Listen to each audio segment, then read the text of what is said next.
மத்திய அமைச்சர் ராமதாஸ் அத்வாலே அண்மையில் படுகொலை செய்யப்பட்ட பகுஜன் சமாஜ் கட்சியின் மாநில தலைவர் ஆம்ஸ்ட்ராங் இல்லத்தில் அவரது குடும்பத்தினரை சந்தித்து நேரில் ஆறுதல் தெரிவித்து வருகிறார்.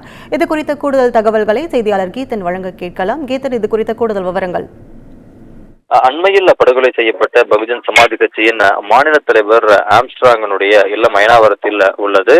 இவர்களை தற்பொழுது மத்திய சமூக நலன் மற்றும் மேம்பாட்டுத்துறை அமைச்சர் ராம்தாஸ் அத்வாலே தற்போது நேரில் சந்தித்து ஆறுதல் தெரிவித்து வருகின்றார். குறிப்பாக பகுஜன் சமாஜ் கட்சி சார்பில் ஏற்கனவே மாயாவதி நேரில் வந்து ஆம்ஸ்ட்ராங் அந்த மரணத்தின் போது இறுதி சடங்கில் கலந்து கொண்டார். தற்பொழுது பல்வேறு அரசியல் கட்சி பிரமுகர்கள், குறிப்பாக தமிழக முதலமைச்சர் மு.க.ஸ்டாலின், அதே போல பாமக தலைவர் அன்புமணி ராமதாஸ் உள்ளிட்ட பல்வேறு தலைவர்கள் ஆம்ஸ்ட்ராங் இல்லத்திற்கு சென்ற ஒரு குடும்பத்திற்கு ஆறுதல் தெரிவித்தனர். அந்த வகையில் தற்பொழுது மத்திய அமைச்சர் ராம்தாஸ் அத்வாலேவும் குறிப்பாக ஆம்ஸ்ட்ராங்கின் மனைவி பொற்கொடி மற்றும் குடும்பத்தாரை சந்தித்து ஆறுதல் தெரிவித்து வருகின்றார்.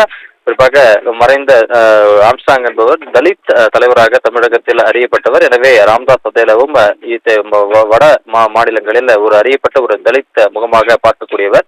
எனவே அவர் தற்பொழுது ஆம்ஸ்ட்ராங் குடும்பத்தை நேரில் சந்தித்து ஆறுதல் தெரிவித்து வருவது ஒரு முக்கியத்துவம் வாய்ந்ததாக பார்க்கப்படுகின்றது. ஏற்கனவே இந்த விவகாரத்தில் சிபிஐ விசாரணை நடத்த வேண்டும் என பாரதிய ஜனதா கட்சி உள்ளிட்ட கட்சிகள் கோரிக்கை விடுத்து வரக்கூடிய நிலையில் தற்பொழுது மத்திய அமைச்சராக பாஜக கூட்டணியில் அங்கம் வைக்கும் ராம்தாஸ் அத்வாலேவும் இந்த ஆம்ஸ்ட்ராங் குடும்பத்தை சந்தித்து ஆறுதல் தெரிவித்து வருகிறார்.